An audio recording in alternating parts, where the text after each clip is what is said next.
Olá, alunos do oitavo ano, professor Esquilares, tudo bem? Fazendo a leitura do material aqui de 20 de setembro até dia 1º de outubro, sobre genética, tá? Então vamos entender um pouquinho sobre como funciona as características hereditárias. Então vamos com calma, é um assunto bem interessante, mas que temos que trabalhar com forma devagar. Então vamos lá. Cada uma das zebras mostradas nessa imagem aí é um único indivíduo, apesar de pertencerem a uma mesma espécie. São as diferenças individuais entre as zebras que podem tornar algumas delas mais adaptadas ao ambiente, favorecendo sua sobrevivência e aumentando as chances de terem descendentes, quer dizer, de terem filhotes, e deixar então a sua descendência. Apesar da reprodução dos seres vivos poder variar bastante de uma espécie para outra, os biólogos reconhecem dois modos básicos de gerar descendentes: a reprodução sexuada e a reprodução assexuada. Então, esse capítulo ele aborda ambos os modos e mostra, por meio de alguns exemplos referentes a animais, como os descendentes gerados em cada um deles podem se apresentar ou não diferentes entre si e diferentes dos organismos dos quais descendem. Então vamos lá. Primeiro vamos entender o que são genes, ligado à característica hereditária. Desde a antiguidade, sabe-se que característica como cor dos olhos, formato dos lábios, cor dos cabelos, formato das orelhas, tamanho do nariz, etc., são transmitidas de pais para filhos, ou seja, são características hereditárias, você vai herdar isso. Pensava-se, porém, que essas características eram simplesmente misturadas de geração em geração. Somente no século XIX, e que o conhecimento humano sobre a hereditariedade sofreu um considerável avanço. E o responsável por esse avanço foi Gregor Mendel, que nasceu em 1822 e morreu em 1884. E ele realizou uma série de experimentos cujas conclusões revelaram os fundamentos da transmissão das características hereditárias. O que é herdado pelos descendentes são os genes. Os trabalhos de Mendel levaram à conclusão de que as características hereditárias dos pais não são simplesmente misturadas pela natureza para originar filhos com características intermediárias. A hereditariedade está relacionada a unidades fornecidas por ambos os pais a cada um dos seus descendentes, a cada um dos seus filhos ou filhas. Essas unidades transferidas dos pais para os filhos são atualmente denominados genes. Os genes, eles compõem o material genético existente nas células relacionado às chamadas características hereditárias ou características genéticas. Os genes, eles são responsáveis por condições necessárias para o funcionamento do metabolismo celular, que é o conjunto de todos os processos que ocorrem em uma célula, e para o desenvolvimento das características de um organismo. Fatores ambientais também intervêm nesse desenvolvimento e muitas vezes podem até mesmo modificar características de um organismo. Então você tem uma imagem aqui de um casal, sabendo que cada uma das células de um ser humano contém cerca de 30.000 genes herdados dos pais. Tá? E o que é a genética? A genética é o estudo dos genes. Os genes e a maneira como eles são transferidos para os descendentes são objeto de estudo da ciência denominada genética. É importante que você perceba desde já que mesmo entre os descendentes de um mesmo par de indivíduos, a diversidade pode ser muito grande. Mutações genéticas são fontes de novos genes, ou seja, aí para quem conhece a história dos mutantes, os mutantes eles criam a história dos mutantes é que eles têm genes diferentes, que aí dá superpoder, mas isso não precisa estar ligado a superpoder. Pode ser outra característica. Mas então as mutações gênicas, elas fornecem novos genes. Então vamos entender isso. Ó. Os cientistas descobriram que existem fatores capazes de provocar alterações nos genes. Alguns desses fatores são a radiação solar ultravioleta, a radiação nuclear e até algumas substâncias químicas, como certos componentes da fumaça do cigarro. Quando ocorre uma alteração num gene, dizemos que houve uma mutação gênica, ou simplesmente uma mutação. As mutações, quando acontecem, podem modificar a informação registrada no gene. Se uma mutação ocorrer numa célula reprodutiva, que é o espermatozoide no homem e o óvulo na mulher, o gene alterado ele pode ser transmitido para um descendente, para um filho, para uma filha. Então, os genes alterados contêm, em alguns casos, mutações prejudiciais, que podem inviabilizar o funcionamento saudável do corpo e até levá-lo à morte. A maioria das mutações, no entanto, não acarreta nenhuma mudança significativa, seja ela vantajosa ou prejudicial ao organismo. Contudo, uma mutação pode eventualmente ser benéfica para o indivíduo. Suponha, por exemplo, que em razão de uma mutação gênica, um pernilongo de uma determinada espécie nasça resistente a certo inseticida. Essa característica favorece a sua sobrevivência até chegar à vida adulta, até ele se reproduzir e transmitir a nova versão do gene aos descendentes deles, aos filhotes, que também poderão ser resistentes a esse inseticida. Estes, por sua vez, também serão favorecidos, e a característica, que agora é vantajosa, ela tende a ser passada para um grande número de descendentes, ampliando sua ocorrência nos membros da espécie. Então você tem aí uma imagem, para você entender um pouquinho, do macaco e um ser humano. Humanos e chimpanzés, evolutivamente muito próximos, têm entre si maior semelhança em seu material genético do que em relação a seres evolutivamente mais distantes deles, como plantas e fungos. Então, aqui em cima agora. Como a vida na Terra existe há bilhões de anos, houve muito tempo para que mutações produzissem genes com efeitos vantajosos aos seus possuidores. As mutações são as fontes de novos genes e os seus portadores são submetidos às condições naturais de competição pela sobrevivência. Esses genes, caso tornem esses indivíduos mais aptos, como no caso ali do pernilongo, que é resistente ao inseticida, então esses genes, caso tornem esses indivíduos mais aptos a enfrentar o ambiente, eles podem se incorporar à bagagem genética da espécie. Os progressos no estudo da genética esclareceram a importância dos genes na hereditariedade e o papel das mutações no aparecimento das variações genéticas responsáveis por novas características em uma espécie. Para entender como isso ocorre, vamos entender o que é divisão celular.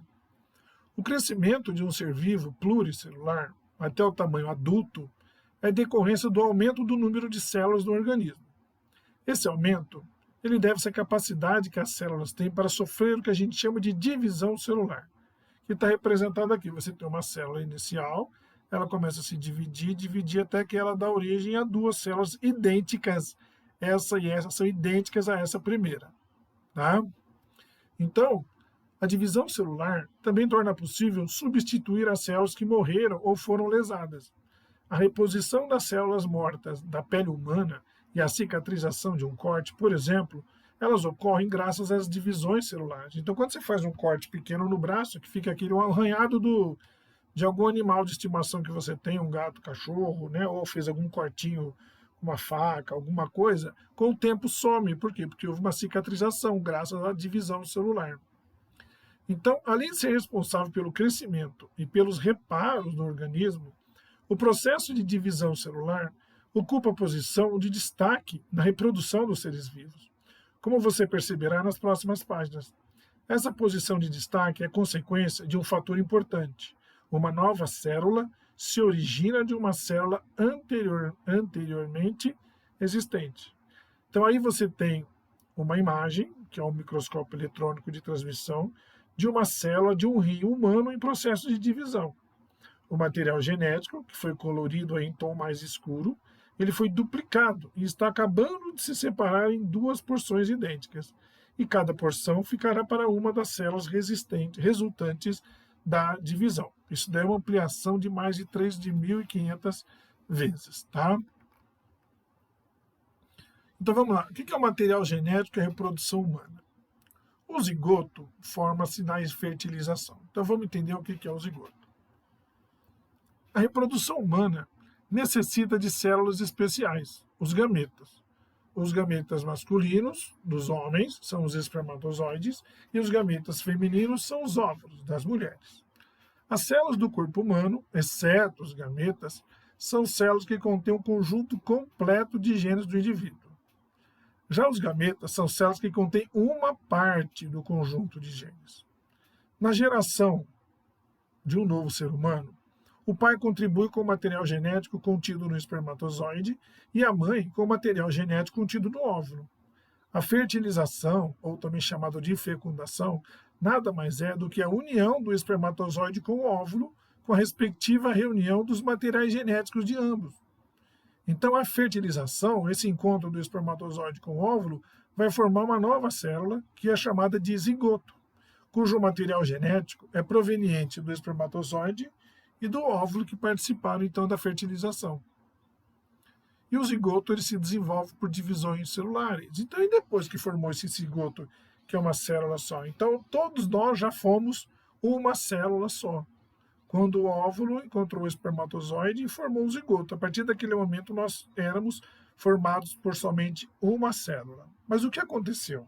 O desenvolvimento do zigoto ele ocorre por meio de sucessivas divisões celulares.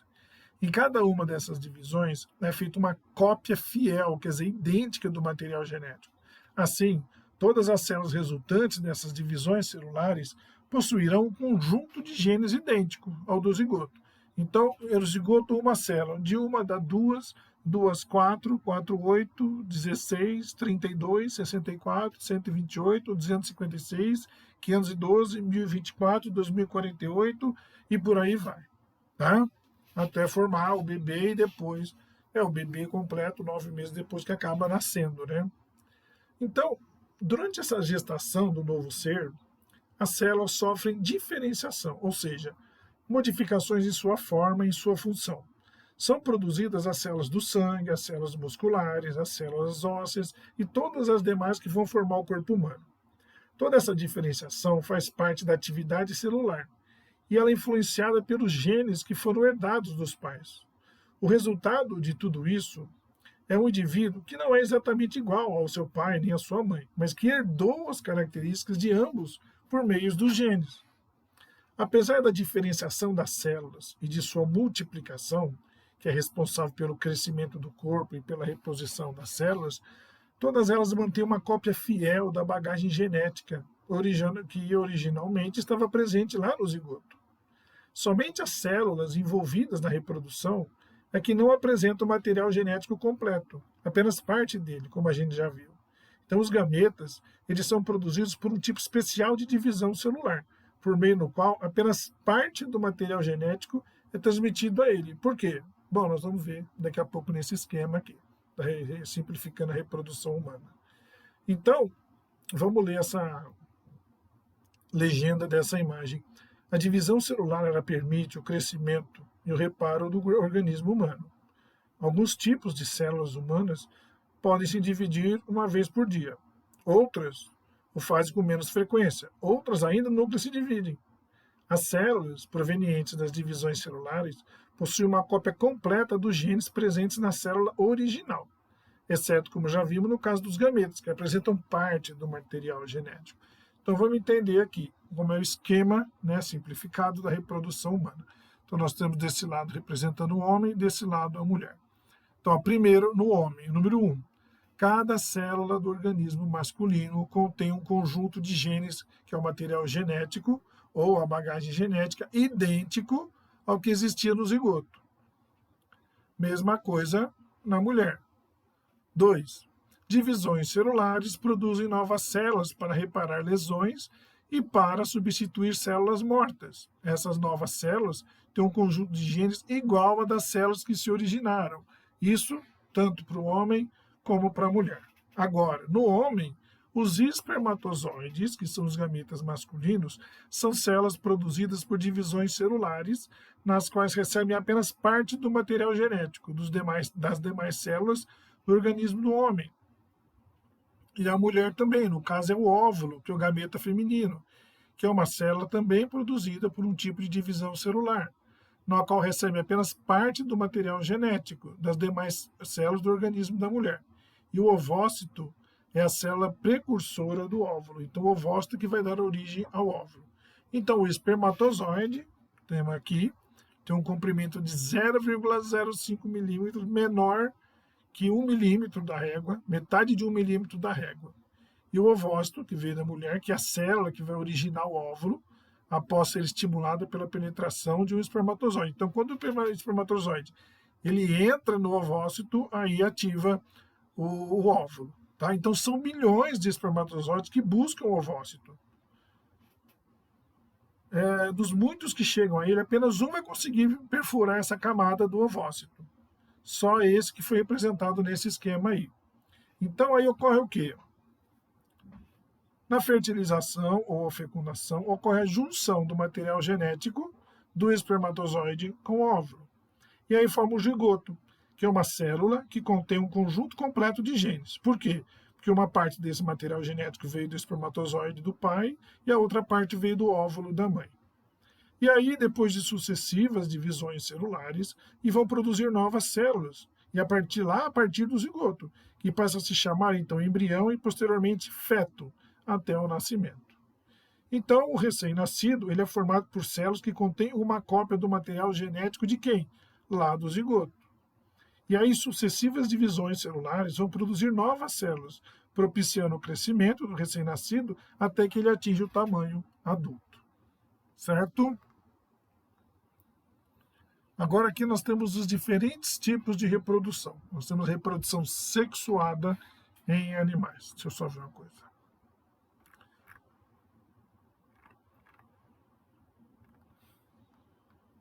Eu vou falar da reprodução sexuada. Se o texto ficar longo, eu falo o resto no vídeo da semana que vem. Então, porque assim, isso tem a ver com a reprodução sexuada. A reprodução sexuada ela envolve gametas, como nós já vimos lá. Assim como ocorre no caso do ser humano, a reprodução sexuada dos outros animais também envolve células especiais, os gametas, chamadas células reprodutivas, porque estão ligadas à reprodução dos seres vivos. O novo indivíduo ele é gerado a partir de um gameta masculino, como já vimos chamado espermatozoide, e de um gameta feminino chamado óvulo, quer dizer, não é só no ser humano. Os gametas se formam em órgãos apropriados do organismo do macho e da fêmea.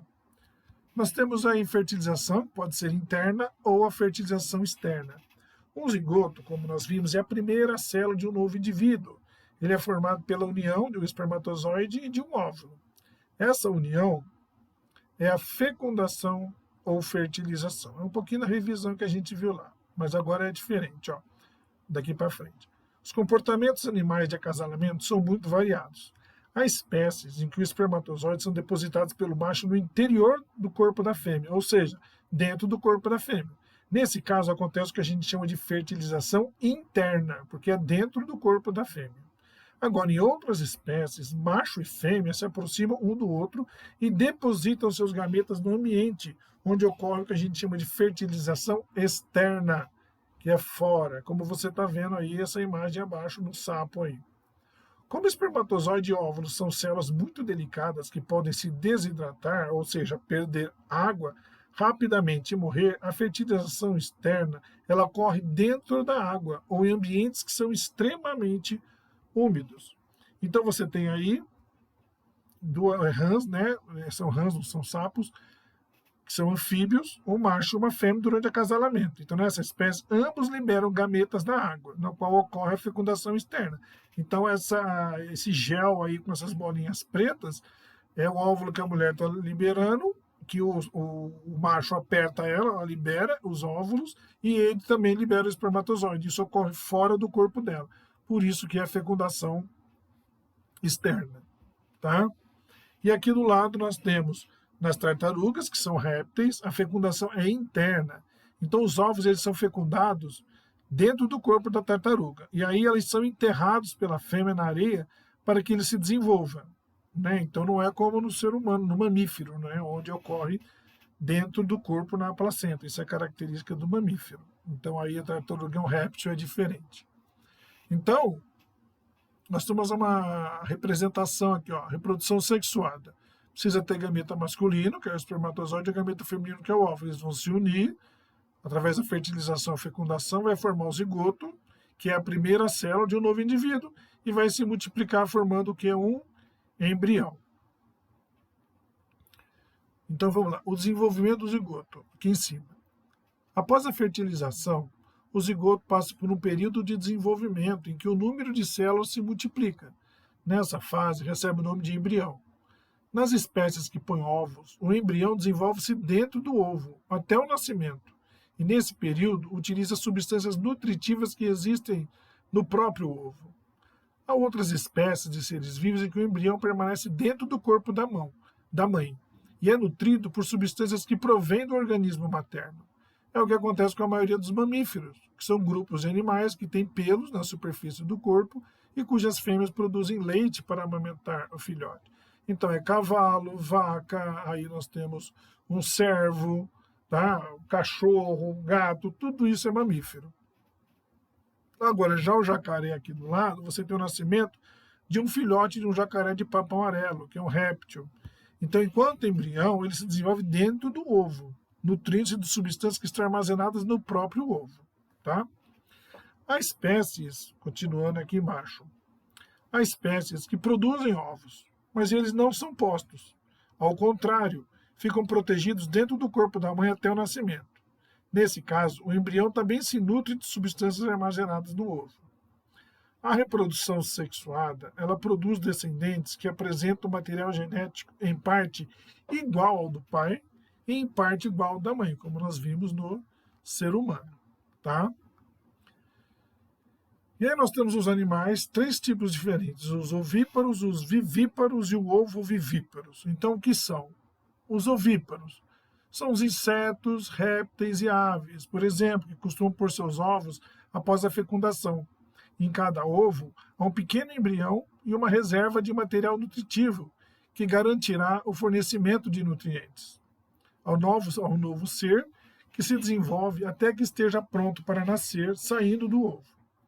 As espécies de animais que põem ovos são denominadas ovíparas. Então, os ovos das espécies terrestres atualmente viventes têm paredes impermeáveis à água, o que impede então a desidratação e a morte do embrião. Então, a casca dos ovos dos répteis e de aves, que é constituída de carbonato de cálcio, é um interessante exemplo desse tipo de adaptação.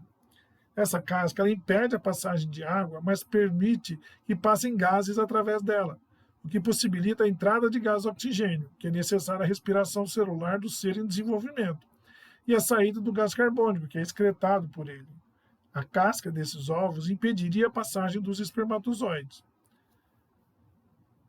A casca desses ovos é bastante resistente e, caso se formasse antes da fertilização, impediria a passagem dos espermatozoides. Então, a casca dos ovos de répteis e aves forma-se, portanto, em uma época posterior àquela em que pode ocorrer fecundação. O outro tipo são os animais vivíparos, que é diferente do que acontece com as fêmeas ovíparas. A maioria das fêmeas de mamíferos retém os embriões no interior do seu corpo. Seu organismo ele é dotado de um órgão, que é o útero, que os mamíferos têm, no qual um ou mais embriões se desenvolvem, até estarem prontos para nascer. Durante esse período de desenvolvimento, a gestação, os novos indivíduos são nutridos pelo corpo materno, por meio de um órgão chamado placenta.